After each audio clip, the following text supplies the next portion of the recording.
welcome to Market Domination, sponsored by Tasty Trade. I'm Julie Hyman. That is Josh Lipton, live from our New York City headquarters. We've got 1 hour to go until the market close, and we're starting today with the major averages, because what we have today is turmoil in the Middle East that has been hitting markets here.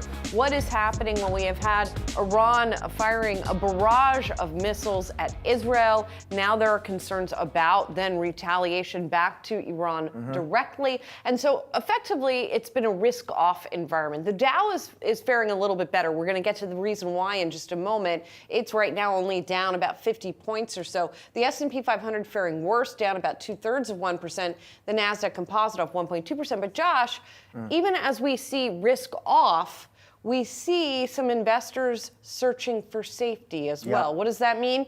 They're buying treasuries, yields down, and we are also seeing some buying in gold today. Yeah, I think it's often when you have these kind of events, Julie, you'll see, if you want kind of clues as to what's going on, you kind of move past the stock market and often look to the bond market for clues and signs there.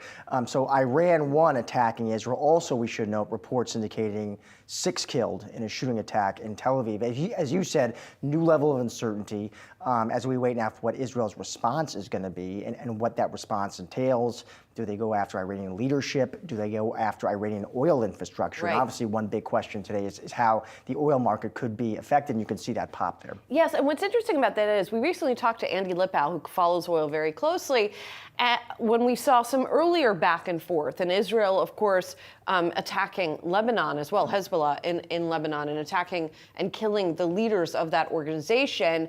And even as that happened, we didn't see that big movement in oil, and he effectively said, unless there's an escalation, a lot of it is priced in. Well, there has been now this escalation. We'll see how sustained this is. But for now, we did see the spike on oil prices. There's one more thing I want to mention. Now, I talked before that the Dow was doing better. Well, that's because the Dow is more weighted towards giant defense contractors, and many of those stocks are doing well today. Northrop Grumman, Lockheed Martin, RTX or Raytheon, even Boeing, which we're going to get to a little bit later in the show, which had what could otherwise be seen as some negative news today. Those shares are up. Yeah, Boeing's really interesting. We'll talk about that. And some of these names we should point out too, Julie. Listen, no surprise you see headlines like this. You would see some movement in these names. RTX, though, just to play, already some of them have soared. It's up about 50% already this year, so just tacking on gains there. Yeah, great point. Well, for more on these rising tensions in the Middle East, we want to welcome in Carmiel Arbit, Senior Fellow for the Middle East Programs at the Atlantic Council. Carmiel, thank you for being here. So we're trying to sort of understand these events, even as they are happening on the ground in Israel and potentially a strike against Iran. What should people be looking for? What do you think is now the next step that perhaps Israel might take? Yeah, thank you so much. We are certain to see the tit for tat between Israel and the Iranians is going to continue, and what is really unfolding as a war of attrition. What we saw today was a response by the Iranians that was more significant than what we've seen in the past. Ballistic missiles, of course, fall within 12 minutes of warning time. You saw Israelis running into shelters across Tel Aviv in areas that did not have a large population, although I believe one person was injured, at least so far, and these numbers are still coming out. We saw ballistic missiles actually hit the ground, or pieces that were exploded then hit. So this was a pretty significant message from the Iranians, and yet at the same time, not an especially successful one. What we can expect now is going to be a response from Israel. And the real question is whether or not they're going to specifically target Iranian nuclear facilities, which could pose an existential threat to the Iranians. Do you think it's possible, Carmel, they might also target Iranian leadership as they did with Hezbollah? It certainly is possible, and we've seen this, and we've already seen that the Iranian leadership is very afraid that that's going to be the case, moving their leadership into safe areas or underground bunkers. I think what we are more likely to see is a more complex environment around this war. It's not going to be as simple as traditional warfare where we're looking at, ballistic missiles firing back and forth, but really to look at the full spectrum of conflict. And that includes cyber warfare, targeted attacks, military leaders, and again, continued escalation from both sides. Carmiel, something similar, although it was a different point in this conflict, something similar happened in April when you had Iran fire a number of missiles that were intercepted. Israel did then counterstrike, but it was a limited counterstrike. What has changed from then and now, and how might that change the response? Yeah, I think that there are certainly lessons to be learned from what happened earlier in the spring. But what's significantly different here is that Israel has now depleted Iran's strongest proxy in the region, and that is Hezbollah.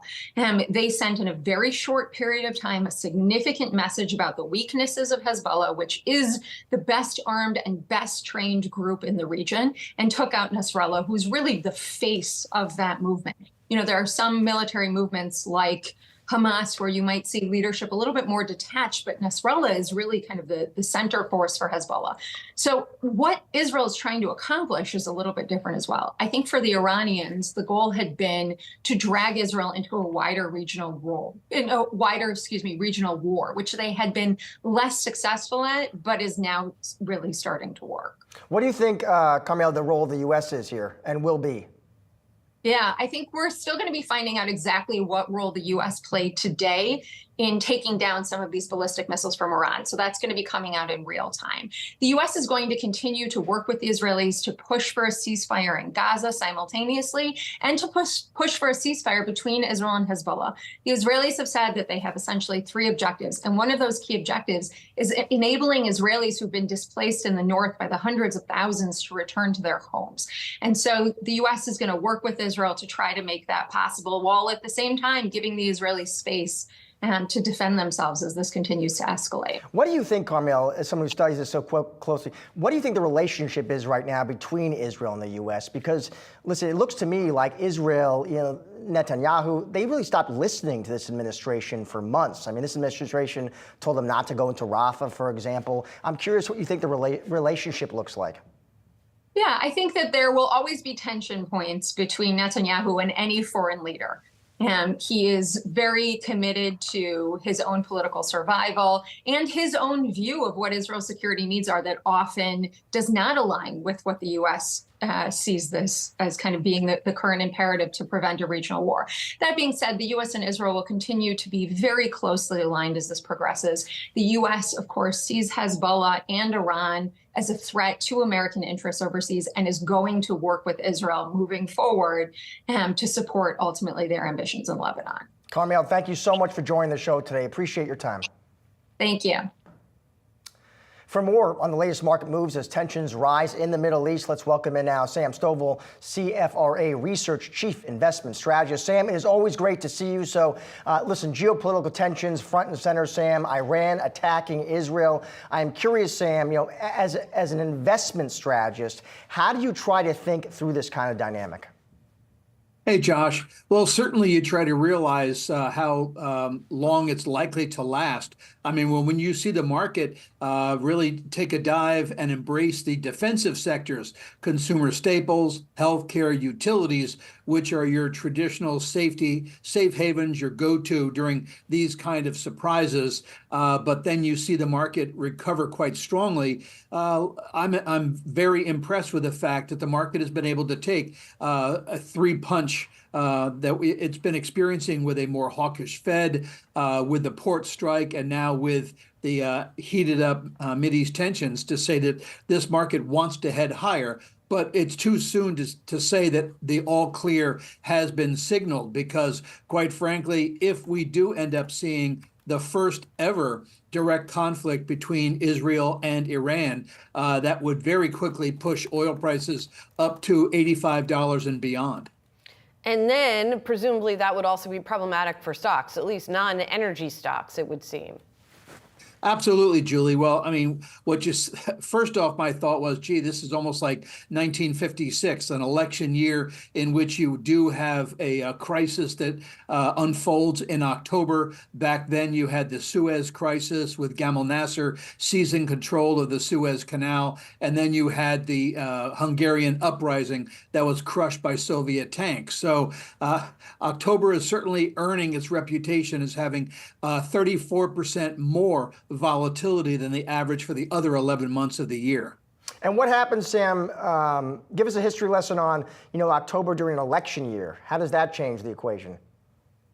Well, typically August and September are the two back-to-back negative months during all years, but in election years, actually, it gets shifted to September and October. And typically, that 2-month period, the market has declined with a majority of sectors, styles, sizes, and sub-industries undergoing a sell-off. But then once the uncertainty of the election has run its course, then it's a complete reversal. All sizes, styles, sectors, and 97% of sub-industries have posted gains in the final 2 months of the year. So Sam, besides sort of getting past perhaps some of these both political and geopolitical elements, what are sort of the underlying, I know you're watching some important underlying drivers that could help push stocks higher. Tell us what they are. Well, I think the drivers are that we're getting confirmation of a soft landing. Expectations are for a 3% plus gain in the third quarter of GDP. Employment remains resilient. Expectations are for 150,000 new jobs. Unemployment rate unchanged at 4.2%, essentially indicating that also earnings are expected to be up by about 13% in 2025 and similarly in 2026. So really the best place to be continues to be the U.S. Because around the globe, there continue to be problems about a potential recession. Sam, I know it's not a timing tool, but how does valuation look to you here? Well, valuation is a bit unnerving. The S&P is trading at about a 36% premium to its long-term average forward PE. Tech trading below 60% premium, but it had been trading at about a 78% premium in mid-July, just before we really started heading lower into that 8.5% price decline. So in a sense, you could say that the PE contraction in tech has been a bit encouraging, because now with most investors shifting their focus to 2026, that actually makes the valuations more palatable. Sam, of course, valuations can keep going higher, and they have been. I'm curious what you're expecting for this earnings season that is coming up, what kind of growth we might see and how that might also help propel or not when it comes to stocks. Well, the interesting thing is on June 30th, so just before second quarter earnings were reported, expectations were for about an 8% gain in third quarter earnings. Now that has been cut in half. And so possibly because a lot of third quarter gains were shifted to the second quarter, and it does appear as if fourth quarter is likely to be up by more than 12%. So a bit of a rebound in the fourth quarter, so a little bit of a dip in this third quarter. So it could also be management doing a very good job of managing expectations, as I like to say. Also, rarely does one injure themselves falling out of a basement window. So if the expectations are pretty low to begin with, there's only really one way to go. Sam, great to see you. Always is. I appreciate your time. Thanks, Julie and Josh. We're just getting started here on Market Domination. Coming up, a strike by dock workers began on the East and Gulf Coasts earlier today. We're going to take you live to the largest port on the East Coast on the other side. Plus, Nike expected to post its fiscal first quarter earnings after the bell. We'll get you those numbers as well as some analyst reaction in the 4 p.m. hour. Stay tuned. More Market Domination still to come.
Tens of thousands of ILA members going on strike. The International Longshoremen's Association shutting down all ports from Maine to Texas.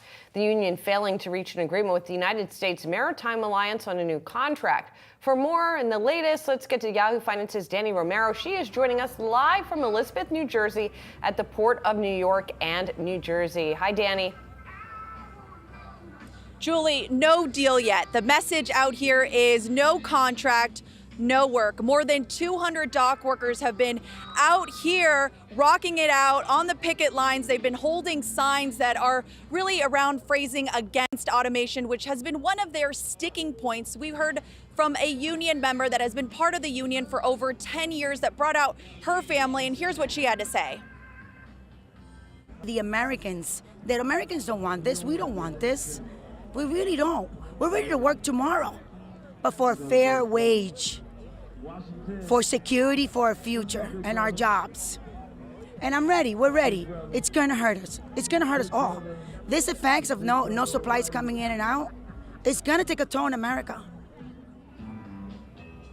And that toll will cost the U.S. economy $5 billion, according to J.P. Morgan a day. Union members said that 31 ships are sitting at the New York harbor right now. Port Authority officials said just yesterday that those ships will be under the supervision of the Coast Guard.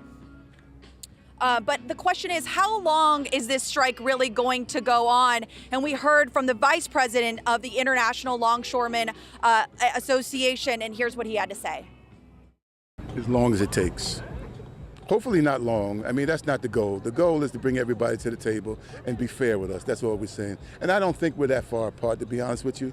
But we're going to be here until we get what we think we need, rightfully so. We reached out to the U.S. Maritime Alliance and have not heard back yet, but they did post a statement on their website that says that both sides have moved off their previous positions. They offered 50% increase in wages and tripled their employer contribution plans, but they maintain their language around automation. Julie? Danny, thank you so much. And that person you talked to sounding a little more conciliatory than some of the upper echelons of leadership and what they've been putting out in online statements. So that's quite interesting. Thank you so much. Well, with billions in trade coming to a halt due to the port workers' strike, several industries are bracing for potential supply chain headwinds. More than half of U.S. imports and exports flow through the East and Gulf Coast ports. And among that, more than 76% of containerized vehicle exports and over 54% of containerized imports. That's according to the National Association of Manufacturers. Here with the key potential pain spots ahead for the auto industry, we've got Cox Automotive Executive Analyst, Aaron Keating. Aaron, thank you so much for being here. So the autos that are coming in and going out, for example, how are you looking at that and the potential effect on the auto industry?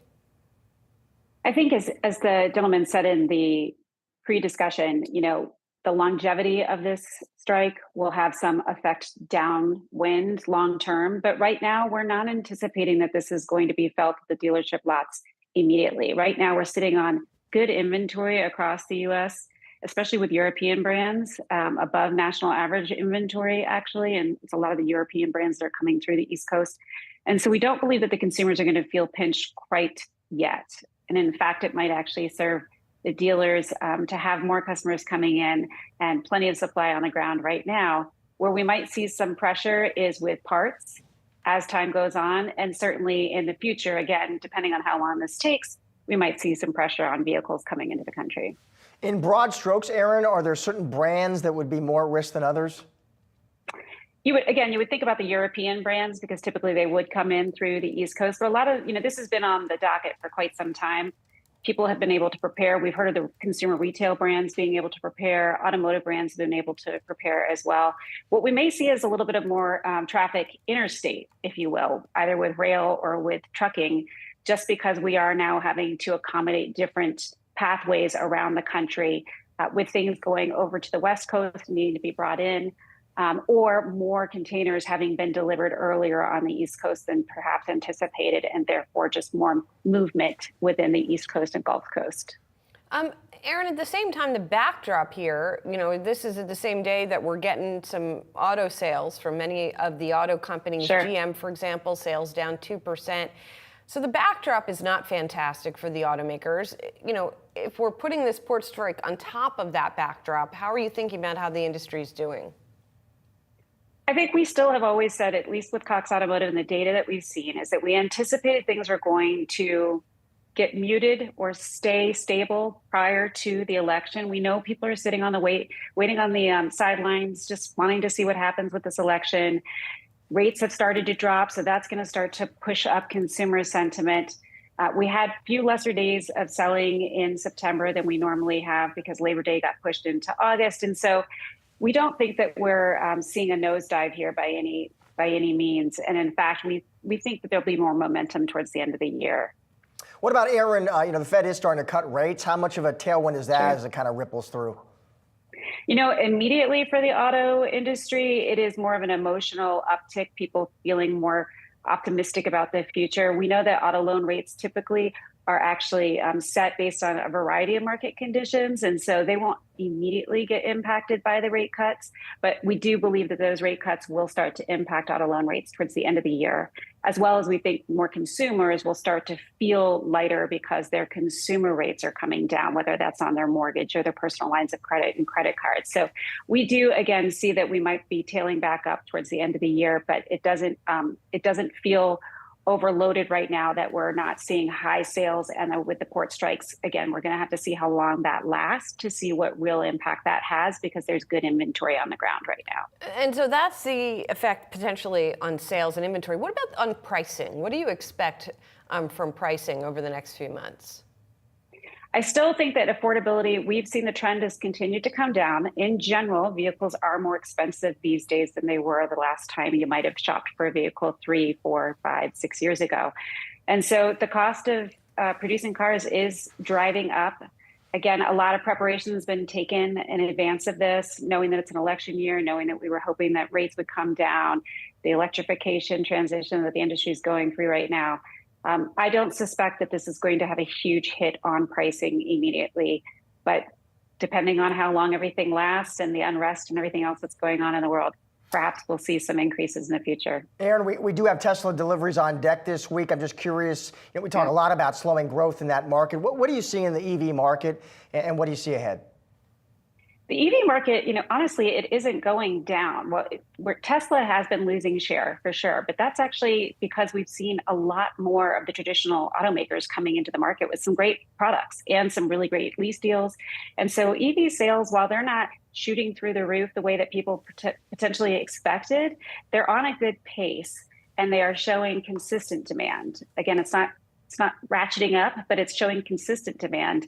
And we don't believe that there's a downward spiral going to happen there, especially as new product enters the market.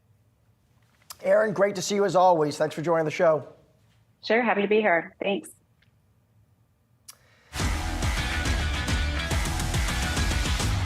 Now time for some of today's trending tickers, and you can scan the QR code below to check out the best and worst performing stocks on the session on Yahoo Finance's trending tickers page. First up, let's check out Boeing. Those shares rising as the plane maker considers raising at least $10 billion by selling new stock. This is according to Bloomberg. So Boeing considering raising at least $10 billion, selling new stock. Bloomberg, citing sources there, Julie, says raising equity isn't likely to happen, though, for at least a month. It's assuming Boeing can resolve this strike now in its third week. It says no final decision on timing and the amount has been made. Boeing could, of course, scrap the idea altogether. But obviously, yes, this could dilute stockholders, but the company's also feeling some heat, shore up finances there. Yeah, and earlier the stock was not gaining like this. So definitely it seems as though the rising tensions in the Mideast that are lifting other defense and aerospace stocks might be playing a role here as well. As you say, on the one hand, this could dilute value for existing shareholders. On the other hand, the reason that they are talking about doing this, reportedly, is that their debt is one grade away from speculative. Yep. And so that would be negative for them. So they're trying to get their balance sheet into better shape here. So we'll see what ends up happening. I was just looking at the shares. They're still down 40% year to date. But not only that, they made their record back in March of 2019. And since then, 65% of their value has been wiped out. for a company like Boeing of its size and its sort of significance, it's still pretty stunning whenever I look at these numbers. I was reading, actually, to your point, Julie, on track for its worst annual return since 2008. Yeah, financial crisis. All right. Signet Jewelers CEO is planning to retire after 12 years at the company. That is Gina Drosos. She has been there since August 2017. You can see the shares are falling by 9%. She is going to be retiring on November 4th, taking her place J.K.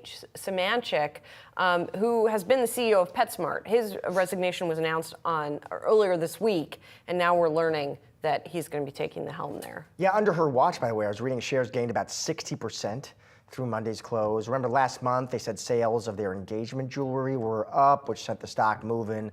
Still down about 10% now this year. Well, Julie. and they might have been up 60% since under her tenure, but they underperformed the S&P 500 and they underperformed retailers. So they've been up, but not as much and as down others. pretty significantly again today. Yeah. All right, coming up, we've got the CEO of a tech company you may not be familiar with, whose stock is up over 200% on the year. Stick around to find out when market domination returns.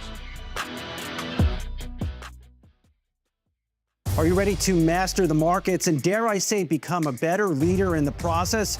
Well, Yahoo Finance has you covered with our new full suite of original podcast content. Whether you're a seasoned investor or you're just starting your financial journey, we offer invaluable market insights and strategies to help boost your portfolio, build your wealth, and make you a successful investor. Now let's make some money and get a lot smarter. I've done Yahoo Finance forever. This is a spectacular spot. Welcome to Stocks in Translation. I'm your host, Jared Blickery. Hello, world. I'm Ross Mack. Hi, I'm Bob Powell, and welcome to Decoding Retirement. Welcome to Living Not So Fabulously. Hey, it's me, Tiffany the Budgetista, your favorite financial educator. Welcome to Capital Gains. We're up for a few days and everything has changed. From Wall Street to Main Street to the C-suite, we are your daily lifeline, because behind every great investor is Yahoo Finance. Join us on yahoofinance.com, the Yahoo Finance app, or wherever you get your podcasts.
The manufacturing sector contracting for the 6th straight month in September, but there could be signs of hope ahead as new orders improved and prices paid for inputs declined to a 9-month low. Joining us now is Tim Fiore, chair of the Institute for Supply Management Manufacturing Business Survey Committee.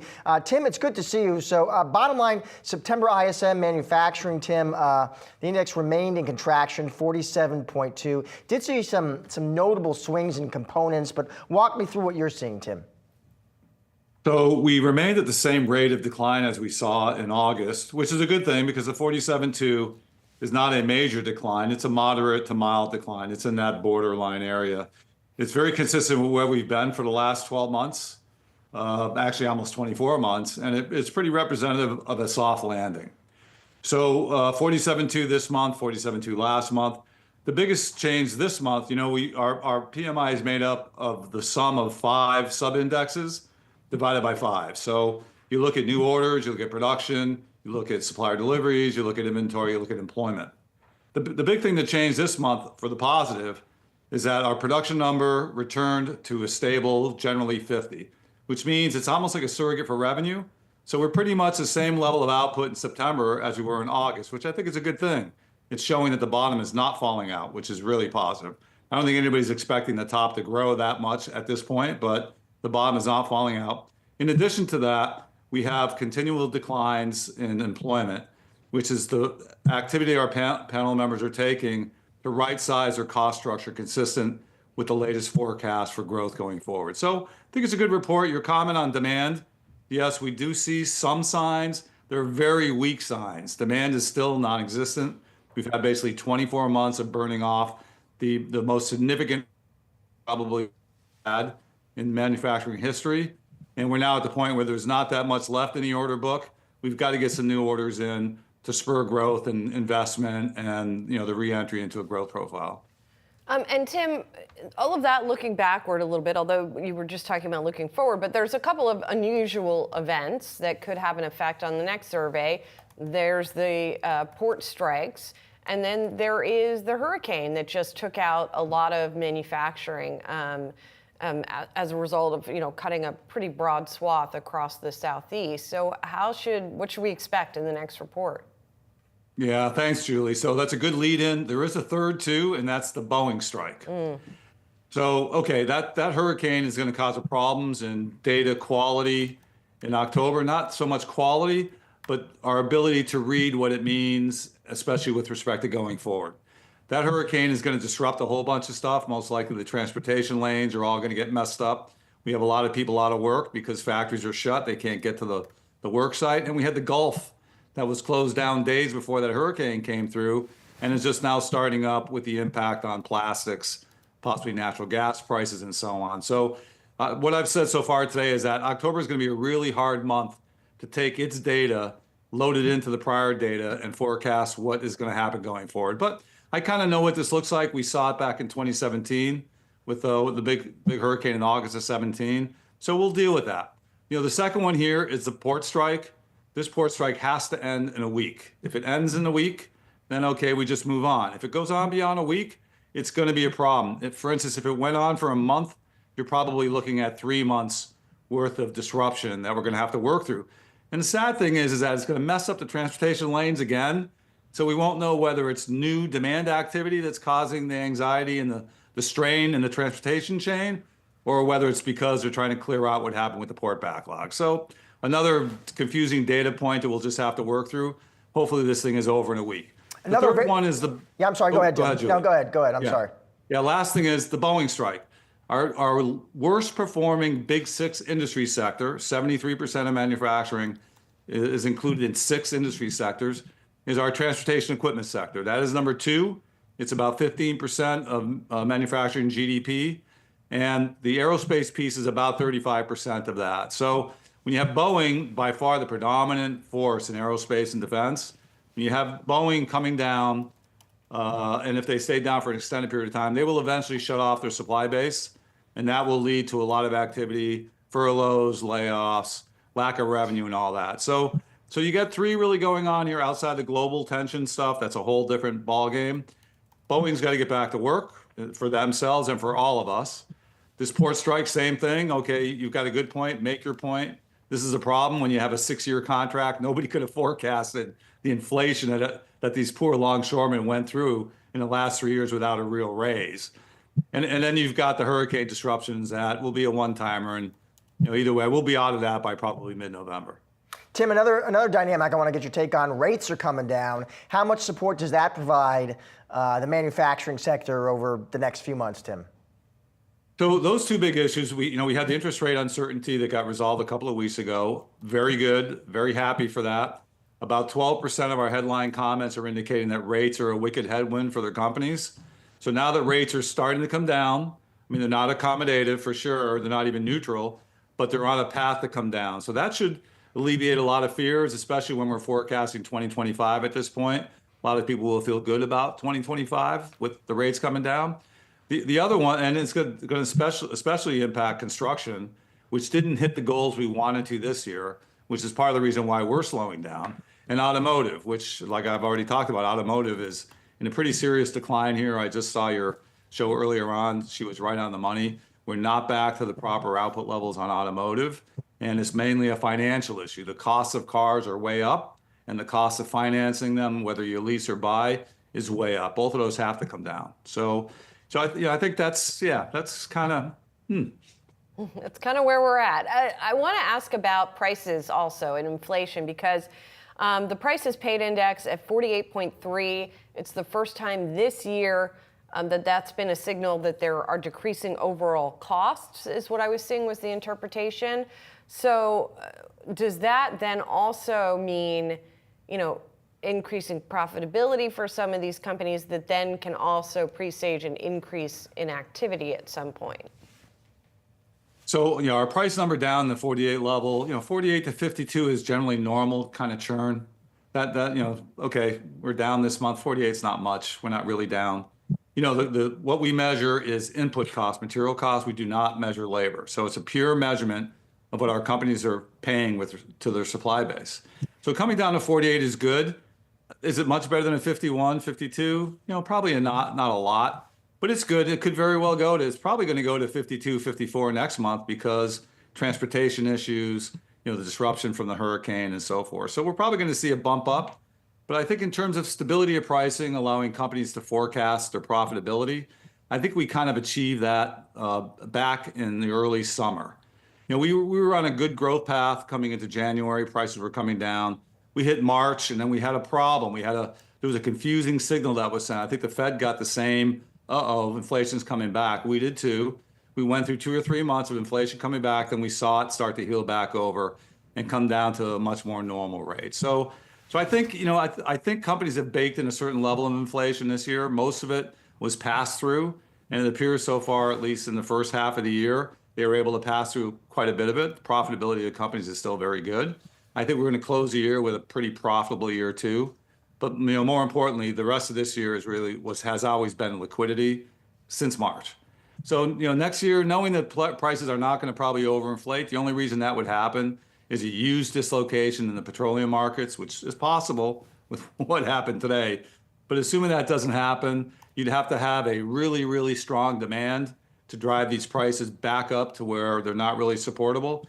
And I don't see that happening inside of 12 months. So I think the inflation issue is under control. Interesting thing here is that we are the earliest number to come out with respect to prices and employment. And we've been kind of charting the path for the last 9 months easily. So we come out a week later, the JOLTS or jobs report comes out, it's consistent with us. CPI, PPI, PCE, consistent with the direction that we're reporting. So if we're showing a light price decline, you're probably going to see a light prices decline in PCE, CPI, and PPI this month. We will keep an eye on all of that. Thanks so much, Tim. Appreciate it. Yeah, you bet, Julie. Thanks, Josh. Zeta Global is an AI-powered marketing cloud company. Shares are up over 200% on the year, and it recently launched a new intelligent, connected mobile experience that has analysts feeling bullish. For more, we want to welcome in David Steinberg, Zeta Global CEO. The company also out with its latest economic indicator. It has an AI-powered economic indicator. David, thanks so much for being here. So as we are looking at this here, and you talked about the intelligent connected mobile experience, what is that? What is an intelligent connected mobile experience? Certainly it's a short name, right? But no, so when we look at the Zeta marketing platform, we're ingesting, call it 240 million plus Americans' behavior. And we have primarily focused on sort of democratizing the open internet, where we operate across the entire digital ecosystem, whether it's connected television, online video, into most of the social media platforms, so on and so forth. Mobile was sort of a bit of an open environment post Apple changing the way it operated inside of iOS. It eliminated its tracking system, which hurt a lot of mobile-first platforms. Because we use our Zeta ID across every digital methodology, we're now able to address the mobile in-app and mobile wallet experience seamlessly using the Zeta marketing platform. So means we can use an exact identity with exact behaviors to target marketing on behalf of our clients inside of a mobile environment, and then build attribution models that connect the digital environment with the mobile environment. Dan, I'm curious, a lot of companies out there, they're putting time and effort and money into AI agents and deploying them. As you look ahead, David, how are those AI agents going to change the way marketers and advertisers operate? Great question. I mean, when you think about the promise of AI, right, there's two sides to the trade. One is efficiency, and other is expanded and accelerated revenue growth. Most of what's come out already, co-pilots and other things, have been a bit disappointing.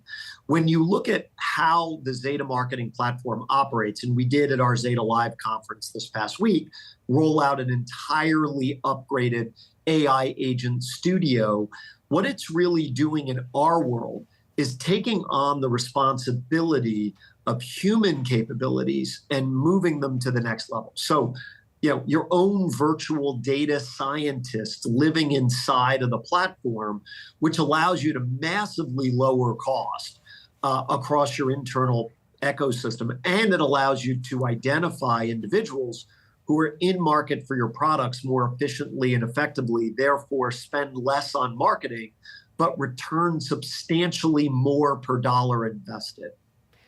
David, I want to ask you about this economic index that you guys have put out also, which uses sort of some of the same AI and intelligence and tools that you're talking about. This is a measure, mostly it sounds like, of consumer behavior. How does it work, and what does it show? I mean, that line doesn't seem to be moving a lot, which I guess is a good thing. Well, if you look closer, it's moving a bunch. It was up 1%. This month over last month, which shows a growing environment, a growing economy.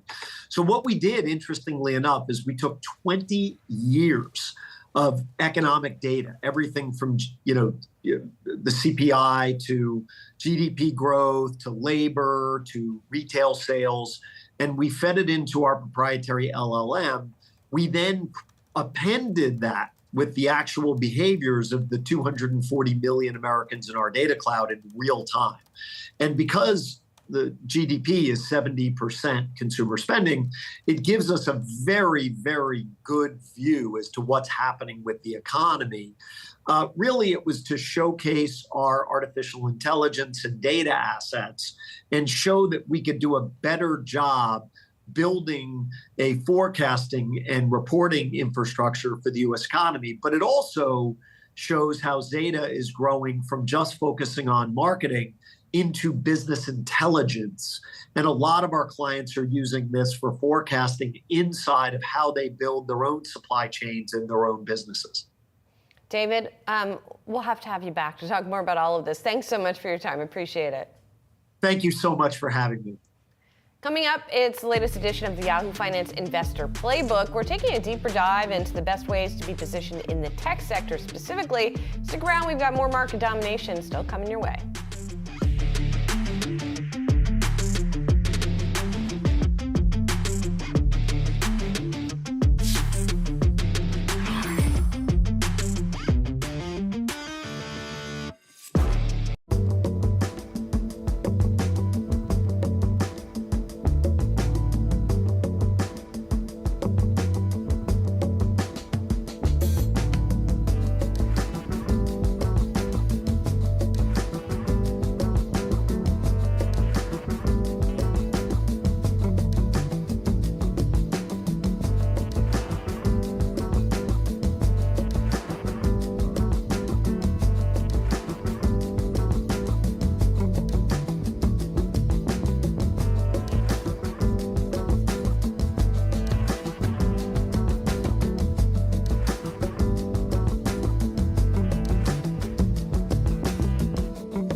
All right, let's get to our call of the day, sponsored by Tasty Trade. Citigroup downgrading HP Inc. from buy to neutral. The note citing limited upside potential in the near term. So Team Insights reviewed both HP Inc. and CDW, decided to cut them both to neutral. Analysts talking about PCs, cautious there, uncertain macro. On HP saying print headwinds persist and aggressive hardware pricing. Continued Chinese macro weakness was called out. Target does stay at 37.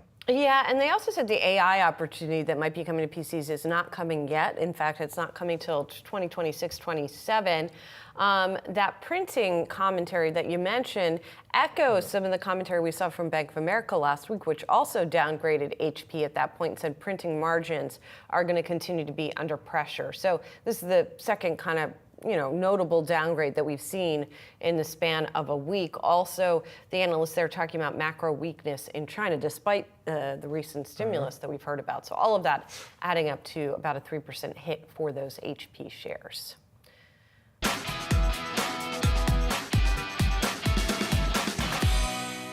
A rough day for markets with Iran's attack on Israel and a port strike here in the U.S. shaking investors. Tech taking the brunt of the losses with the Nasdaq down the most of the three averages, off 1.5%. So should you be buying the dip in tech in particular? With just a few minutes left till the closing bell on Wall Street, we're looking at how to play the tech sector with the Yahoo Finance Playbook. And joining us now is Jason Brown, Alexis Investment Partners President. So Jason, indeed, we are seeing, with it being sort of a general risk-off day, not unusual to see tech doing the worst in that kind of a scenario. But looking at the backdrop here, would you be going in and adding to positions on a day like this? I did a little bit. So the answer, shorter answer is yes. I wouldn't go crazy with it. If you look at the last couple of months, each of those we've seen a little bit of actually fairly substantial pullbacks in the beginning of the month, met by some really solid resilience in the market, which is just reflective of the fact that we're in a pretty strong uptrend overall. But we're just, we're touching on these highs, and there's an awful lot of uncertainty. What I like to rely on a lot is the idea that, overall, if we can stay aligned with prevailing trends, it usually works out well over time. And if we look at these sort of short-term, I know it doesn't sound right to say emotionally driven setbacks, but we have a lot of negative news hitting simultaneous to the pullback. If we can look at those as opportunities to add to things that we may have missed out on or maybe underweight in, that tends to work out well over time. The other thing to note is with tech, particularly, we're going into an environment that potentially is going to be continued growth, but slower growth than names with very attractive balance sheets that are more consistent earners, earnings growers, and so forth. They tend to be a place that people flock to. So again, we are seeing this last couple of month consolidation period and this very strong uptrend as overall a positive thing. We had lightened up on growth leading into this, mostly because of wanting, like many, to take advantage of the broadening leadership associated with a more sustained rally. But we've been buying the dip in tech periodically into each of these pullbacks. And as I mentioned earlier, we added some today, although we used more indirect exposure than direct buying. We didn't buy the individual stocks. We bought other ETFs that have significant weighting to these names. Which ETFs would those be, Jason? So we chose a few of them. We bought IOO, which is a global 100 ETF. So again, heavily weighted in your Magnificent Seven stocks, but still very broadly diversified, including globally. Also added to VUG, which is a Vanguard U.S. large cap growth. Now, I will say that was within the context of also adding to things like REITs. I added to the equal weight S&P 500. So I was kind of buying the dip today in general. But I specifically did make sure to incorporate some of these broadly diversified funds that are heavily weighted to large cap tech as a big chunk of what I was doing today. Now, when you're looking at large cap tech, what are the sort of the other criteria you lay on top of it to figure out which stocks you want to get into or add to? Sure. So when we're Alexis Investment Partners, we're largely thematic investors, and we are tactically oriented. So a lot of the moves we make are using ETFs and so forth to either express changes in leadership among foreign versus domestic, value versus growth, sort of the broad picture within the portfolio when we want to incorporate gold, things of that nature. We do buy individual stocks at times. Most of the time, what we're really looking for, instead of the next new leaders, it's really to find, identify leading names that have very strong balance sheets that are sort of standouts within leading sectors. So within technology, we own, as you might imagine, Apple, Google, NVIDIA, Microsoft. In addition to owning a semiconductor ETF, in addition to owning some of the ETFs that we mentioned earlier. And what we found is if we can buy these leading names into the periodic pullbacks that they seem to have almost every year, it's just been it's added a little bit of incremental value. And in periods of distress, especially, it actually even adds some degree of stability just because these are names that are just so well capitalized with such strong balance sheets, and where their customer base, in many respects, again, they've got long order lists, and their customer base is also well capitalized. So, and again, in a slowing environment, they have a lot going for them. Jason, great to have you on the show today. Thanks for taking the time to chat. Absolutely, anytime. Thank you. And while we're wrapping up today's market domination, don't go anywhere. We've got you covered with all the action following the closing bell. Stay tuned for Market Domination Overtime.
That's the closing bell on Wall Street. And now it is Market Domination Overtime, sponsored by Tasty Trade. We're joined by Jared Blickery to get you up to speed on the action from today's session.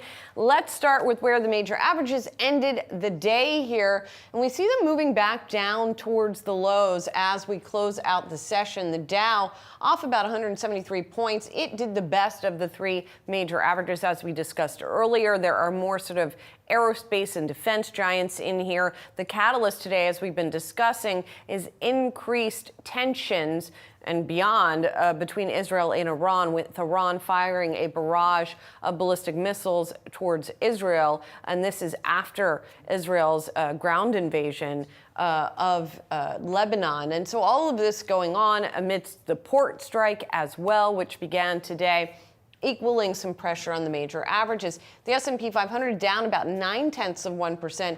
The Nasdaq, the worst of the three, off 1.5%, sort of classic risk-off situation here, where tech stocks do the worst, as we've been discussing. Small caps also getting hit here, down 1.5%. And as we've been discussing, we saw investors kind of go to where they see as relatively safer areas, going into U.S. Treasuries, yields down, prices up. Coming out of Bitcoin here, interestingly, down about 3%. Gold, though, catching a bid.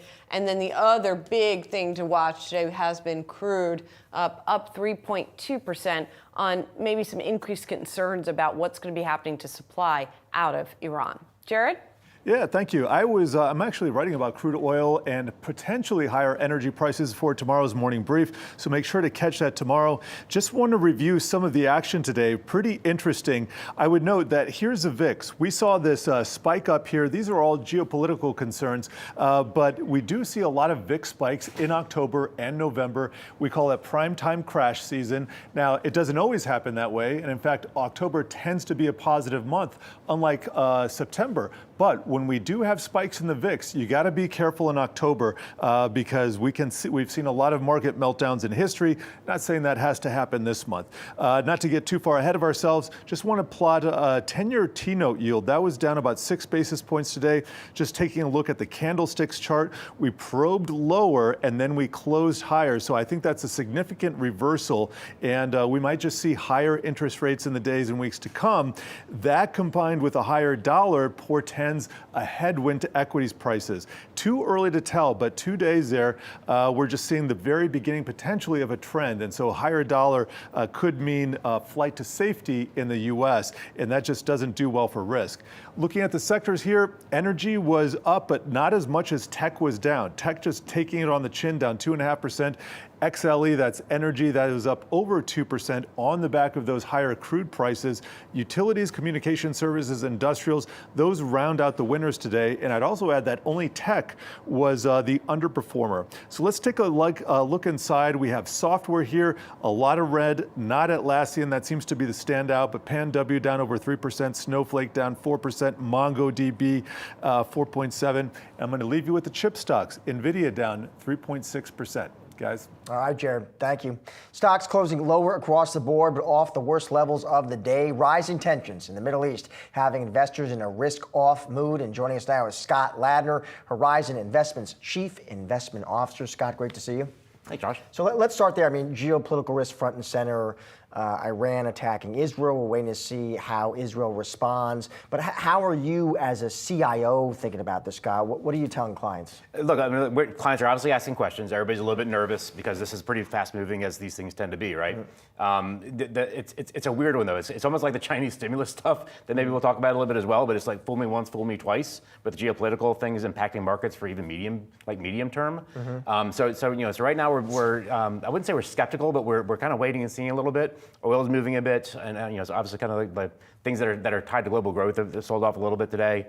But these things can turn on a dime also, and some of the rumors that we're hearing, out of that region, that maybe Netanyahu's going to talk to Putin, and that could have some implications for, like, maybe they're trying to calm this thing down a little bit. But until we get some like hard, firm evidence of something really happening, it's hard to move portfolios in a meaningful way until you get something like that. Yeah, and indeed, any kind of geopolitical reaction we've seen in markets tend to fade pretty quickly. So we'll see what happens on that front. But let's get to the other thing you mentioned, which is China, because indeed you have all this stimulus. Markets there certainly getting excited. Markets here getting excited to some extent. But to your point, we're still trying to figure out, is it going to work? How do you figure that out? Well, you just wait. You have to wait a little bit, but we also have to recognize that the starting position with the Chinese stuff. Everybody again has been fooled by this over and over and over again after the zero COVID turnaround. So everybody thought that China would turn around then. Everybody thought the big stimulus bazookas were coming out, and they never did. They're always disappointed. And so the reason why this time might be different is twofold. One, positioning in China is at the bottom. Like, nobody likes China. Like, it's the most short thing in the universe. Nobody's invested in it because we've all been fooled over and over and over again for years. So from a positioning standpoint, that is definitely some fire under the tinder.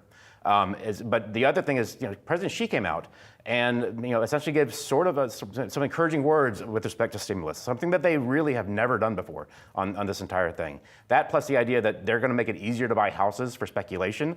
Again, something very against what he had previously said when he started talking about houses are for living in, not for speculation. Those things make us think that maybe this time's for real, but it is still a tough call. Do you think so? I mean, I did see some strategists saying, like, listen, we don't know it's going to have lasting impact on the economy and markets over there, who knows? But their point was, some of these names have been just so beaten down already. I mean, that they've simply priced in so much news. They're attractively valued regardless. I mean, what did you make of that argument? I think that's a fair argument. They have been attractively valued for a couple of years now. So so it's not valuation is never a reason to invest, but they're attractively valued for a good reason. They have been, right? Yeah, and so people have been fooled by that for a bit. But it does give you a margin of safety, and it does let you know that, hey, listen, if we do get in here, and the stimulus stuff is real, I'm not saying, by the way, it can turn around the economy. They've got other big problems there. But as far as a trading position, or as far as kind of a medium-term allocation to at least not be short it, or at least not be underweight it, there could be some legs on something like that. Let's bring it back here to the U.S. because you're looking at the U.S. consumer, the U.S. economy. We got the JOLTS report today that showed there were more job openings than had been expected. So how are you thinking about the backdrop here? The backdrop is, I would characterize it as pretty good, and overall as something that's normalizing. So we are normalizing after a period of 2 or 3 years where we have not, frankly, been in a business cycle. Like, we've been in a war and a war recovery, and we're finally kind of getting over that part, and we're getting back into what is probably going to be something that looks and feels and smells like a regular old business cycle that we're all used to. But we're starting from a place of extreme strength. So the labor market was incredibly strong. Not all GDP was incredibly strong. Company earnings were incredibly strong. Everybody that wanted a job had a job. Everybody was getting raises. So things were really, really, really strong, and they cooled off some. And that's something that Powell's recognized, something that other folks have recognized, that we're basically coming off of extreme strength to something that's a little bit more "quote unquote" normal. The question is whether it stops at normal or whether it deteriorates further. That's what we're at, what we and everybody else is looking for. But overall, we think this is still a pretty darn good place to be. So if the backdrop is sort of economy cooling, not crashing, Scott, what, for equity investors listening right now, what's a sector that looks attractive to you? I mean, healthcare, like you can't be short tech, just like you can't be short China right now. You can't really be short tech because it is still, the AI boom we think is for real, and it's just one of those things you need to ride. But outside of something like that, that's relatively obvious. Healthcare is pretty interesting to us right here. Healthcare and biotechs are places where the AI technology can really, really impact how some of these things are delivered, how drug development happens, how drug discovery happens, how testing happens. Like, you can see some pretty clear lines where that technology can really make those processes much more productive and much more powerful. So that sector is relatively attractive to us. And otherwise, we do think this market's going to broaden out, like, finally. It may finally be the time for some smaller names. Maybe finally some time for the 493. And we think that trade is probably coming in the fourth quarter. And interestingly, you're also looking at home builders here, and that seems to be a rate play, I guess. Absolutely, yeah. And look, if you're looking for give me the most direct play on rates going down, home builders is sort of the obvious play. And so they've already moved some, but we do think we think we're going to get a refinancing boom in 2025. It's not a 2024 story. But if you have mortgage rates down in the low to mid fives, which is where we think they'll be in 6 months or so, that is going to create a refi boom. Some of that refi boom can go into home builders, can go into kind of redoing your stuff. So that's something that we think is actually pretty directly interesting. All right, interesting stuff. Thanks, Scott. Appreciate it. Well, coming up, Nike set to report the latest numbers. We're going to get you them on the other side, those numbers that is, when Market Domination Overtime returns.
In 2024, global gas demand is forecast to grow by 2.5%, according to the International Energy Agency.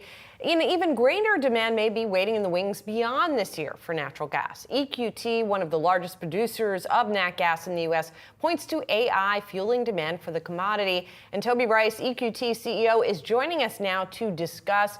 You know, we have been talking a lot about the increased demand for electricity that's going to be fueled by AI and by data centers. So, Toby, talk to me about what that means for natural gas specifically. Well, it's pretty remarkable. After decades of stagnant power generation, we're going to actually see load growth increase in this country for the first time in decades. Thanks to this AI revolution that's taking place, our view is that we're going to see power generation demand needs increase over 75 gigawatts. And according to some estimates, Goldman Sachs has said that 60% of that is going to be powered with natural gas. That means potentially 6 to 13 BCF a day. More natural gas is going to be needed. And when you compare that to the LNG story, where we're going to see an incremental 15 BCF a day of natural gas needed to feed our LNG, and you also add in the 15 BCF a day of coal that's remaining to be replaced, there's a tremendous amount of demand for natural gas. The good news is we've got that resource here in the United States. The question is, can we get it out of the ground through the pipelines to these customers that need it? So what's the answer to that, Toby? Well, it's never been a more important time to produce energy in this country. As I just mentioned, whether it's LNG to secure our allies or to feed our tech customers in the AI boom, unfortunately, it's never been more difficult to produce energy in this country. This is something we need to fix. We built fewer miles of pipeline last year on an annual basis than we had in the prior 30 years. The last big pipeline that got built required an act of Congress to get constructed. That was Mountain Valley Pipeline. And I've got news for you. If you think building a pipeline is difficult, try building a transmission line. If you think it's hard to build a 5-acre oil and gas location, try building a 5,000-acre wind farm or solar facility. So we need to get back to a place where we get things built in this country. And that means that political force needs to take a backseat and let market forces come back and start driving to make sure that the cleanest, most reliable, most affordable energy makes its way to the marketplace. It may seem difficult, but people need to understand permanent reform is completely within our control. We just need leaders that will prioritize, affordable, clean, reliable energy for America. Toby, guess what? Market forces sometimes are political forces. They come together. I mean, look at many of these large tech companies that are building these data centers. They want it to be the wind farm. They want it to be, in the case of Microsoft, the restarting of the nuclear plant. And to your point, yes, these are sometimes difficult to construct, but that's a market force. These large tech companies want renewables. So I wonder if that is going to be a limiting factor at all for the demand for natural gas, specifically to power those types of facilities. Well, we could look at the history of power demand generation in this country. It's come from natural gas, a very large percentage of that. The reason why the United States is the world leader in lowering global emissions, it wasn't renewables. It was actually natural gas replacing coal. So this natural gas is a really unique story where you can both provide the energy security that you get by having affordable and reliable energy while also decarbonizing the world by replacing higher carbon intensity fuels such as coal. So we think that regardless of your preference, this is a major league energy demand that's coming to this country, and it is going to require all of the above types of energy to meet this need. But if we care about meeting these climate goals on the timeline that the public has, if we care about protecting the 60% of Americans that are living paycheck to paycheck, that cannot withstand any more of this energy price shock. Energy prices to Americans are up 35% over the last few years, by the way. If we want to protect these people and meet these goals, staying in an all of the above situation for energy is not going to be good enough. We need to be moving to a best of the above approach towards energy. And that means the most reliable, cleanest, most affordable. And as history has shown, that is proven to be natural gas. And the speed at which we can move is, I think, an also pretty amazing force. So that affordability may be great for the end consumer. It's not as great for you, Toby, when it comes to profitability, right? So I am curious what you expect on the pricing front, how much movement you expect from some of these new sources of demand. Well, what's really amazing, we have a tremendous opportunity where we can lower costs for customers. And that doesn't mean that the natural gas producer like EQT is going to be giving up any of that profitability, because when you realize this energy ecosystem that we live in has created a ton of bottlenecks that are in between, affordable energy that we're producing here in Pennsylvania and consuming customers across the East Coast. It's just an example of some of these bottlenecks and how extreme they've gotten because of our inability to build pipelines. I'll be selling gas in Appalachia this winter for about $4, and people in Boston will be paying $10 to $20 for that natural gas. That is purely a symptom of not having enough pipelines. And if you get these pipelines built, we can lower costs for consumers and give us an opportunity to produce more of that energy. And it's a great win-win situation. But we're going to need to have some leaders that start prioritizing and balancing the needs of all consumers, not just prioritizing the environmental benefits. Well, there's a lot more to dig into there, Toby, but we have to leave it there, unfortunately. Thank you so much for joining us. Appreciate it. All right. Thanks, guys. Thanks. I want to bring you some earnings now from Nike. The athletic brand reporting first quarter numbers here in the past few moments, and earnings beating estimates, revenue missing estimates, I should say. First quarter earnings per share at 70 cents. That is 14 cents shy of what analysts had been anticipating. Revenue, though, coming in at 14 cents shy. Excuse me, I'm misspeaking here. Earnings missing, revenue missing. Josh, you've been looking at these numbers longer than I have. Why don't you take over? Yeah, there's some bright spots too, though. Gross margins, it looks like Julie did clock in better than expected, 45.4%. The estimate was 44.4%, so that was better. Greater China is interesting as well. Revenue, $1.67 billion. That does beat what the street was looking for, $1.62 billion. Also seeing some other headlines here. They did apparently postpone their previously announced Investor Day. Julie, that'll be interesting to hear more about why that is on the call. Also just looking for commentary as well. I'm looking for, I don't know if you have the release, but here it is, the CFO saying Nike's first quarter results largely met our expectations. The CFO saying a comeback at the scale takes time, but we see early wins from momentum in key sports to accelerating our pace of newness and innovation. There you go. You have it more than I do. Sorry about that. About 1.3% right here. Yeah, and the company also announcing it's postponing that previously announced Investor Day. Presumably, that's because of the CEO transition, I would imagine. And so that sort of makes sense here, but who knows what we'll hear on the conference call on that front. The stock, I mean, it had been hammered. I mean, Henry, the print was down about 20% year to date. We've talked to any number of smart analysts about it who talk about the innovation, the significant competition. At the same time, you do have big changes in the C-suite. So it'll be interesting to see what perhaps the company says about that, what could be coming. Yeah. All right, Microsoft unveiling new PC updates to its Copilot AI platform at a press event today. Our very own Dan Howley was at that event, and he joins us now for a closer look. Daniel. That's right, guys. Yeah, they announced some new updates to their Copilot platform. This is basically the AI platform that Microsoft is pushing a way to get consumers onto AI. And there's a few things that stand out from this. Recall is a feature that they previously had announced, but then pulled back over security concerns. They're rolling that out again. But there's some new interesting features, including the ability to use voice and for the AI platform to actually see what you're doing on your screen and allow you to answer questions there. So I spoke with Microsoft's Yusuf Mehdi about these capabilities, especially when it comes to voice. Take a listen. Yeah, we think that Copilot voice is going to be really a big unlock in terms of how you interface with technology. And part of that's for a couple reasons. One is we now have the most advanced AI models that are really fast. So this is not like the old hey Siri or hello Alexa. This is literally, we can, just like you and I are talking, it can interrupt it. Second of all, it really understands you. And so it'll match your energy. It'll even match your personality. And so now the ability to have Copilot Vision operate your phone or your PC to listen, to act on your behalf is going to change completely how we use our devices. So yeah, that's obviously the vision side of things, and the voice side of things, and how Microsoft kind of is discussing the future of how you use your computer and how you interact with it, whether that's through the mouse, keyboard, or voice.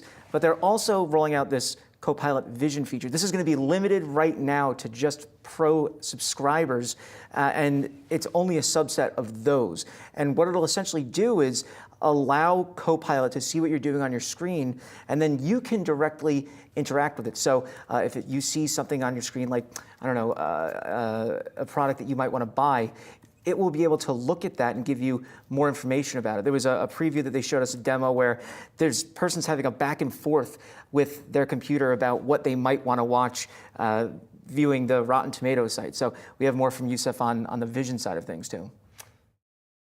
So imagine you're going to an Airbnb site and it's got like 100 reviews. It would take you a while to read those reviews. Well, Copilot can read them all in an instant. So you can say, hey, tell me what all the people who gave it a 1-star, like what didn't they like? And then Copilot might say to you, hey, it looks like you're looking for houses near the beach. Do you want some with beach access? Do you want me to find the ones with beach access? And so the ability to use both is going to be a game changer. But I still think you'll use the good old trusted keyboard and mouse. But voice will just be a great way to optimize and enhance it. Yeah, so those are just some of the updates. That's going to be coming a little bit later, the vision side of things. But the voice is available now, so you'll be able to download that update and get it on your PC and start talking to your computer. It'll be kind of weird. While I have you, perfect timing. Can I ask you about another tech giant making some news? Bloomberg, this is interesting. It says Apple preparing to announce a new low-end phone early next year. So this sounds like it's an updated iPhone SE. What's your response to that, Dan? Yeah, I mean, about time, right? The SE looks pretty old, because it is. It's based on, I think, the iPhone 8 design, and we're on the 16. So just a little old at this point, but this is, according to this report, going to get the whole full glass treatment up front. Goodbye to the home button, finally, and it'll also have the cutout, that dynamic island, as Apple calls it, capital D, capital I, because of course. And I think it's something that could help goose sales for Apple a bit, though the margin's obviously not going to be as good as you got on the Pro models that are more expensive. But if people are looking to upgrade, maybe they don't necessarily want to spend that. If they are holding on to older phones, a jump to even a low end, or let's say entry level iPhone, is still going to be a jump. And according to this report, it'll also run Apple Intelligence. And if you're looking to future-proof your phone, you don't want to have to upgrade in 2-3 years, maybe hold on for this. That's a good option. All right, we'll see. Dan, thank you, my friend. Appreciate it. Time now for To Watch Wednesday, October 2nd, sponsored by Tasty Trade. We're starting on labor. It is a big week for the job market. The monthly ADP employment report for September is coming out in the morning.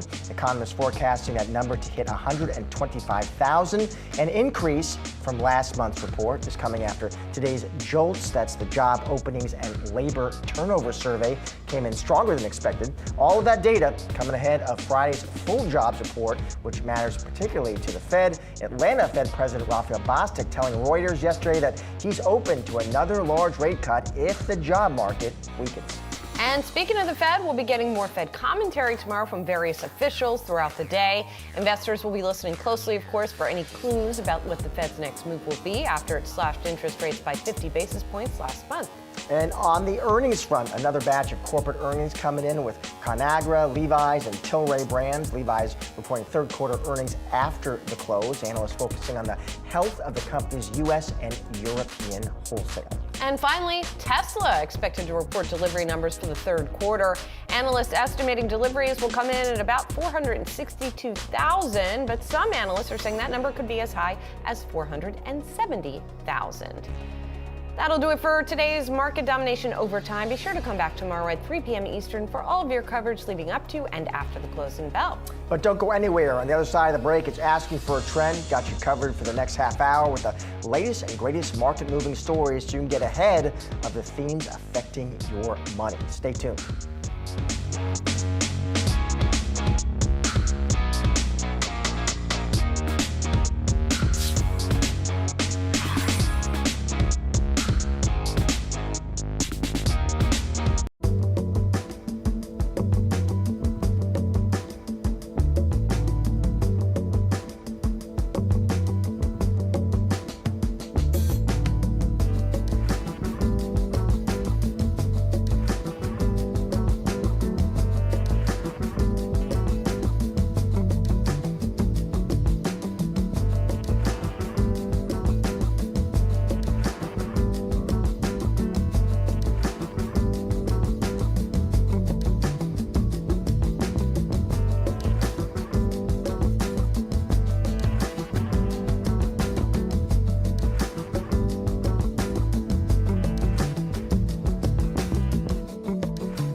Hello and welcome to Ask for a Trend. I'm Josh Lipton, and for the next half hour, we're breaking down the trends of today that'll move stocks tomorrow. There is a lot to keep track of, so we're focusing on what you need to know to get ahead of the curve. Here's some of the trends we're going to be diving into. Nike reporting first quarter results, and it was a mixed bag. While the company's earnings beat estimates, revenue did come in shy.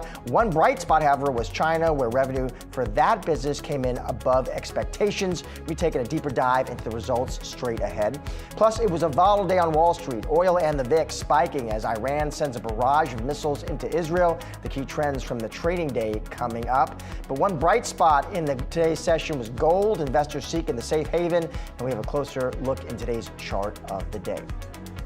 Nike delivering mixed results in the first quarter. Revenue did miss estimates as earnings per share topped Wall Street's expectations. The athletic retailer also postponing its Investor Day. Shares right now down about 2.5%. Morningstar equity analyst David Swartz joins us now with more. David, Nike reports, at least initially here, some disappointment in the after hours, but walk me through your initial reaction, David. What do you make of it?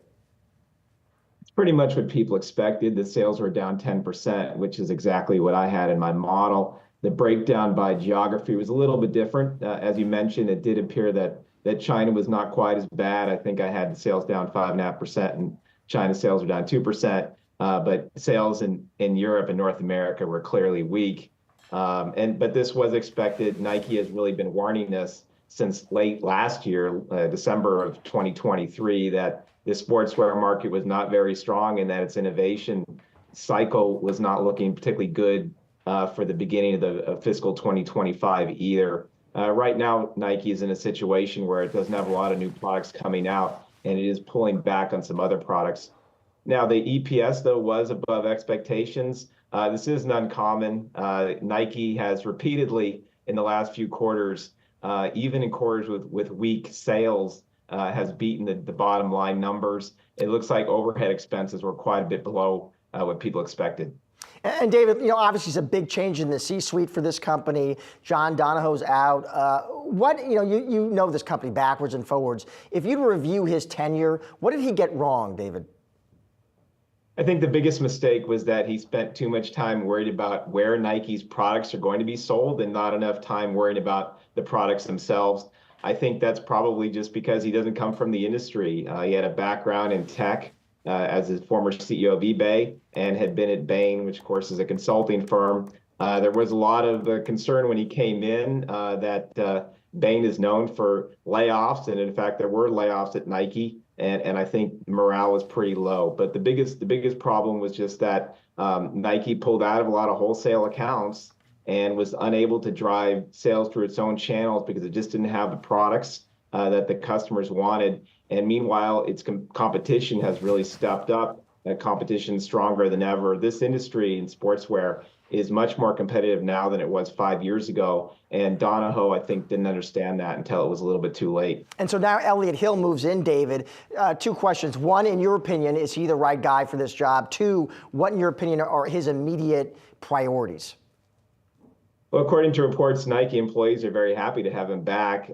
He does have a long experience at Nike, over 30 years, worked with former CEO Mark Parker for many years. He's not the only person they brought back. Two other ex-executives were recently brought back, and a couple of other long-term executives were recently promoted. So it looks like Nike is really leaning into its experience. The main priority right now, I think, is repairing the relationships with the wholesale accounts. As I talked about, Donahoe pulled Nike out of a lot of accounts, and it seemed to create a lot of problems. It just was unable to make up for the sales elsewhere. And I think that's going to be the top priority. Nike does have a lot of new products coming out in the next calendar year, and it's going to really need the retailers to be on their side, and I think that's what Nike is working on right now. David, you're talking about the space, obviously very competitive. Which Nike rivals, David, do you think benefited from Nike's missteps? Well, there's a lot of them. It is a very big industry. It's a very crowded industry. And, we have seen a lot of success from Hoka and On would be probably the two at the top. A few years ago, they were not well-known names at all, and they've really come on strong. But we've also seen other brands like Puma, for example, has taken shelf space, I think, from Nike at some discount type stores like JCPenney that Nike pulled out of completely, and Puma has taken that space. Adidas has been doing very well. A year and a half ago, Adidas was in much worse shape than Nike is right now, but it's had a big run. It's partly just because of luck.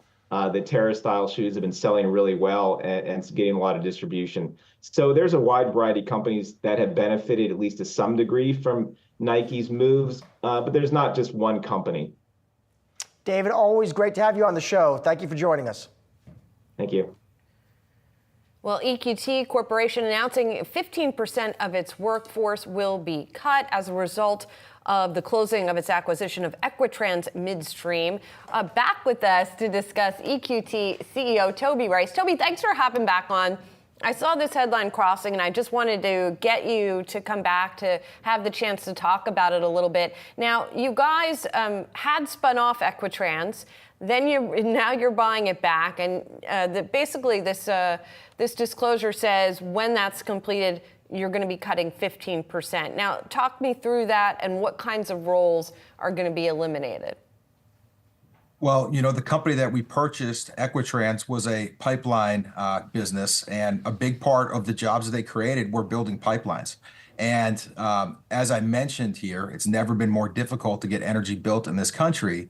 The pipeline that we just got completed, Mountain Valley Pipeline, I think you look at that and it's very difficult to see anybody looking to do any more large-scale pipeline jobs like that. And as such, workforces need to be altered accordingly.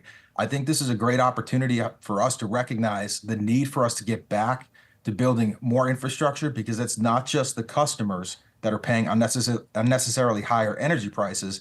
It's also real jobs here in this area. Now, fortunately, these individuals have built up a ton of skills, and I'm sure they'll be back to work sometime soon. But we've got to get to a place where their services are needed, because we can do a whole heck of a lot more. But we need the opportunity and the regulations in place so that we can get things built in this country. So it's interesting. I want to ask you a little bit more broadly about the acquisition, which we didn't have as much a chance to get to. In terms of just natural gas production, you guys have been the dominant player. Now you're, I believe, going to fall into second place with the acquisition of Southwestern by Chesapeake and that merged entity. So when you're looking at now buying this midstream company, how does that place you competitively with a company like that Southwestern Chesapeake combination? Well, our focus has always been on being the best, not the biggest. We've done a number of acquisitions over the past few years that have positioned EQT into being what I believe the highest quality natural gas name.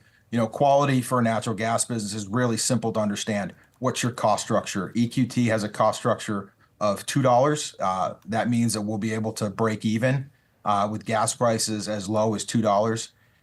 And we've got another part of the quality is looking at the world-class leading inventory that we have. So not only is having the quality today, but having an inventory base that will give us the ability to recreate the success for decades into the future. That's been a very purposely built company, the transformation that we've had here with EQT, and it's going to position us to thrive in what is going to be a pretty volatile environment for natural gas going forward. Do you all have plans for more acquisitions? Do you see other places where it would make sense to add to the business? So I think strategically, our North Star was to look at acquisitions that would make us better, not bigger.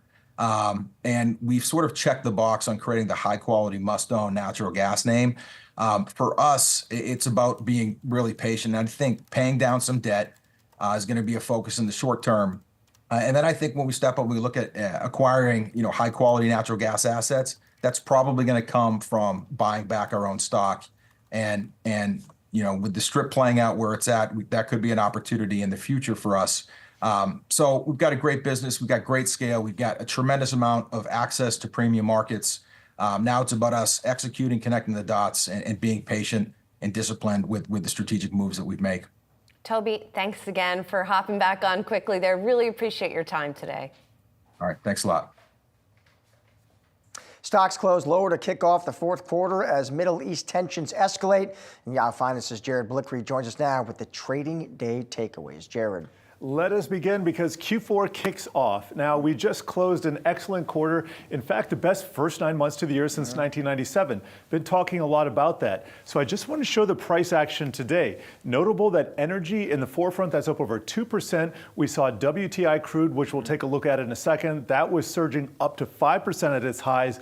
But tech here is the only underperformer. This is the S&P 500, so it was down 2.4%. And if we take a look inside, we're going to see it was very broad-based. Here's the software look, and here's the semiconductor look. And then we can also take a look at the unprofitable look. These are the ARC components. So all across the board, just a bad day for tech.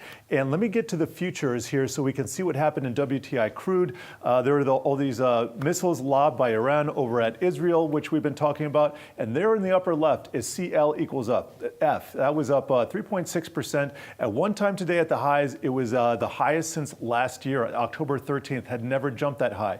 But I'm going to bring up a chart right now, and I'm going to show you something. This is something I'm writing about in the morning brief. We are coming off multi-year lows right here over the last few days. And if you'll notice, we have a lot of space here to run to the upside. So I'm going to put a 5-year chart on, and I'm going to show you this is what happened when Russia invaded the Ukraine. We got that big spike right here. We have seen nothing like that in a long time. So my thesis is we could see much higher oil prices, and that's also on the back of all the China stimulus if it actually works over there. Is the good news at least that September's in the rearview mirror? Because it wasn't that very bad, very spooky, we were told, for the bulls? You know, it usually has, it tends to be negative, and it was not. So what that tells me is, and let me just show you the seasonality chart. I've been showing this for a few months now. This shows the first 10 and the last 10 trading days of each month. Here was the final 10 days of September, and this did not materialize. We actually had a spectacular September. So what I'm thinking is some of that bullishness, and this is just a general rule in seasonality, some of that bullishness that we were expecting later in the year might have been pulled forward. So that's what I'm on alert for. There have been lots of October crashes throughout history, although on average, October is a positive month. So if nothing happens, if nothing further happens, we should be fine. But this is a month when we need to be on guard. All right. Jared Blickry, point number 2. Energy surging. So I was just kind of taking care of that. I want to show you one more time because I was just showing you WTI. Brent is the global leader. It's kind of the benchmark, and it trades a few dollars higher. You can see this is $75, and over the last 2 years, it is also in this trading range, although it is dipped below. And so if it climbs back above, and we have a natural support resistance level right here, if it climbs back above, that's going to be my signal for oil, which really sets things off. All right, any kind of, and what do you do with it? Kind of cross your fingers, pray for the best? What do you? Well, I'll tell you what, B of A was just out with an announcement with a note today. They like materials, which is down 25 basis points today, but materials has been on a tear over the last few years, along with everything else, up 41%.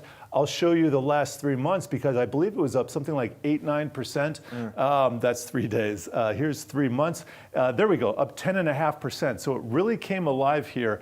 And materials is a play that they think you can capitalize on with this higher energy prices trade, you know, if that materializes. All right, final point. All right, this is going to be on the dollar, and my concern with the dollar, and we've talked about this many times before, is that in this interest rate cutting cycle, you have the Fed lowering rates right now. What you don't want to see is a higher dollar, because theoretically, if the Fed is leading everybody lower in terms of interest rates, the dollar should be weaker as well. That's not exactly what we're seeing, and it also ties into interest rates. So I'm going to show you the 10-year, and I'm going to show you the dollar itself, and that's going to complete the analysis for today, I hope. But let's take a look at the 10-year here, and you can see this just kind of dipped to about 3.7, and it rallied off of there. Here's the US dollar index. It is up 2 days in a row from a very, very low depressed level. Much like crude oil, it is bouncing off multi-year lows. All right, Jared Blickry, thank you, buddy. Thank you. Appreciate it. Stick around, much more asking for a trend still to come.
For our chart of the day, we're taking a look at a gold note from Goldman, and it's raising its forecast. Yahoo Finance's Julie Hyman joins me now with a closer look. Julie. Yeah, I'm going to start not on the chart of the day, but just a chart of gold, because it has had such an incredible run here, up 30% year to date, just under $2,700 an ounce. And guess what? Goldman says it's going to go even higher. They're looking at $2,700 an ounce for this year, and then $2,900 looking just to early 2025. Why?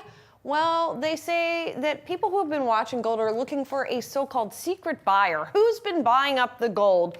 And Goldman Sachs has this sort of what they call their nowcast, looking at various indicators of who's buying up these gold, both futures and physical here. And what we're looking at here is the World Gold Council and where they estimate the total purchases, and then Goldman Sachs' own estimate of where purchases are on the London over-the-counter market. And both of them matching up pretty closely. Goldman says the so-called secret buyer, which is not really a secret, are emerging market central banks that have been coming into the market here regularly and making these pretty sizable purchases of gold. And even though this number is going down a little bit, Goldman says it's still enough to support the price continuing to go higher. In particular, Goldman Sachs says it's not just emerging market central banks generally, it's the People's Bank of China in particular. Now, the PBOC does report how much gold it is buying regularly, but Goldman implies that the PBOC is underreporting. And again, their nowcast, their analysis of stuff that's happening in real time, indicates that the Chinese central bank is actually buying more gold than it is self-reporting. So again, something else that it says will continue to be supportive of that gold price moving higher here. Josh, it's been very interesting to see that continuing rally in gold prices, even as we see, for example, risk assets move higher, right? We know U.S. stocks are higher this year, but the gold price has also been getting a boost. All right, we'll keep watching. Julie, thank you. Stick around, more Ask for a Trend coming right up. Are you ready to master the markets and, dare I say, become a better leader in the process? Well, Yahoo Finance has you covered with our new full suite of original podcast content. Whether you're a seasoned investor or you're just starting your financial journey, we offer invaluable market insights and strategies to help boost your portfolio, build your wealth, and make you a successful investor. Now let's make some money and get a lot smarter. I've done Yahoo Finance forever. This is a spectacular spot. Welcome to Stocks in Translation. I'm your host, Jared Blickery. Hello, world. I'm Ross Mack. Hi, I'm Bob Powell, and welcome to Decoding Retirement. Welcome to Living Not So Fabulously. Hey, it's me, Tiffany the Budgetista, your favorite financial educator. Welcome to Capital Gains. We're off for a few days and everything has changed. From Wall Street to Main Street to the C-suite, we are your daily lifeline, because behind every great investor is Yahoo Finance. Join us on yahoofinance.com, the Yahoo Finance app, or wherever you get your podcasts. Mixed martial arts is having a moment, and the Professional Fighters League is right in the middle of it. The league has invested $250 million to expand over the last 5 years, with its first African competition set for 2025. Recently, the league was valued at $1 billion. And joining us now to discuss all that and so much more is Don Davis, Professional Fighters League founder and chairman. Don, thank you for sitting down with us. Great to be here. Always a good day to talk fighting. So let's start high level right there. Explain to the audience a little bit about PFL, the mission, and also, Don, how you compare and contrast to the competition, UFC. Sure. Most people know the UFC. They're the clear leader today. That's a promoter-driven organization. You know, Dana White is the next generation of Don King. He chooses who's ranked 1 and who's ranked 2. The promoter decides who to fight. PFL, completely different. I don't decide anything. I'm like Adam Silver in the NBA. It's all driven by the athletes. So the PFL is a sports season format, just like the NBA or the NFL. Regular season, playoffs, and championship. Athlete driven. In the PFL, if you win, you advance. If you lose, we see you next year. Think of it as March Madness meets MMA. So in the PFL, if a fighter wins 4 times, they win $1 million, they become champion. Meritocracy and transparency.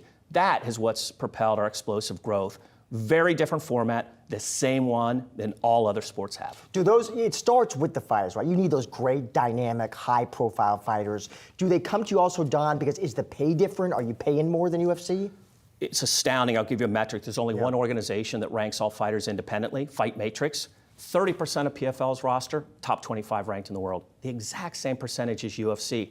30% of their roster, top 25 ranked. So we now have same quality athletes. Why have they come to PFL so quickly? 2 reasons. Control. Whether it's you or me or the fighters, we want to go as far as we can go in our career. In the PFL, they're not under anybody's thumb. They win, they advance. They win 4 times, more money, champion. We're not holding them back. We're not in control, they are. And number 2 is more money.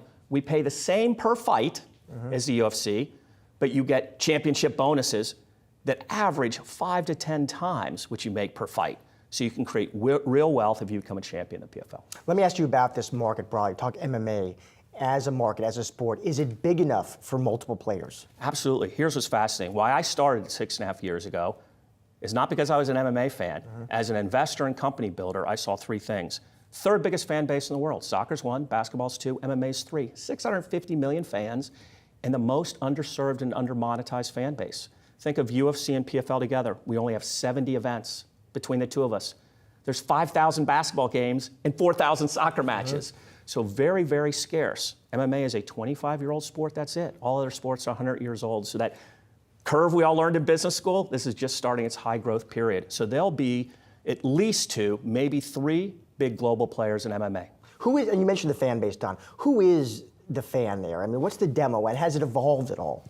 What's most interesting is global. Everybody wants to be global. MMA is global. Along with soccer, they're the really only 2 global sports. So 80% of those 650 million fans, not in the United States. They're outside, which is why we've started PFL Europe, PFL Africa, PFL Mideast, to serve those fans where they live. You think PFL Asia could come at some point? We'll have PFL Asia, PFL Latin America, and PFL India in the future. But the first 3 we have, where we're kind of a co-leader, is Mideast, Africa, and Europe. Why? They get their own local heroes, their events prime time, and their events that they can see. And when they become champions of those regional leagues, they go up to PFL Global and compete. So we have a global league that competes with the UFC, the best in the world, but those regional leagues are where those fans live. Let me ask you, you made some splashy acquisitions as well, Bellator, right? I'm curious what has that meant for the business. And you mentioned Dana White. Was he right, Don? I have to clean up this language a bit. It's a family-friendly show. But reportedly said, Dana White said, why on God's green earth would anybody buy Bellator? Your response, Don? Dana doesn't say anything unless he's bothered. He was bothered by this acquisition. How come, do you think? So I take that as a great compliment from my friend Dana White. We doubled our number of top-ranked fighters with the acquisition of Bellator. Bellator had been the only other company around for a long time. Paramount had owned them. So they really had a lot of great fighters. In fact, they had 15 fighters ranked in the top 10 of the world, a lot of great talent. So that roster I mentioned earlier that we have, that was basically us consolidating all the great fighters that aren't in UFC, and Bellator allowed us to double the number of great fighters. So that was really about acquisition of talent and allowing us to really claim that duopoly spot. There's now UFC and PFL and nobody else. Let me ask you, got a big pay-per-view coming up October 19th, I think. Yep. Talk to me about that. What should we expect?